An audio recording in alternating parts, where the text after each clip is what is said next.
حضرت عزیز علیہ السلام، جنہیں اسلامی روایات میں نبی یا جلیل القدر بزرگ مانا جاتا ہے، بنی اسرائیل کے ایک عظیم رہنما تھے۔ ان کا ذکر قرآن پاک کی سورہ بقرہ آیت 259 میں بھی آتا ہے۔ یہ واقعہ اس وقت کا ہے جب بیت المقدس دشمنوں کے حملے کے بعد ویران ہو چکا تھا۔ شہر کھنڈر بن چکا تھا، دیواریں گری ہوئی تھی اور لوگ منتشر ہو گئے تھے۔ ایک دن حضرت عزیز علیہ السلام وہاں سے گزرے۔ انہوں نے اس تباہ حال بستی کو دیکھا تو حیرت سے کہا، اللہ اس بستی کو اس کی موت کے بعد کیسے زندہ کرے گا؟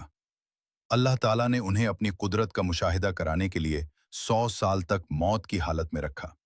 پھر جب انہیں زندہ کیا تو پوچھا، تم کتنی مدت یہاں رہے؟ انہوں نے عرض کیا، ایک دن یا اس کا کچھ حصہ، لیکن حقیقت یہ تھی کہ پورے 100 سال گزر چکے تھے۔ ان کا کھانا پینا بالکل محفوظ تھا، جبکہ ان کا گدھا ہڈیوں کا ڈھانچہ بن چکا تھا۔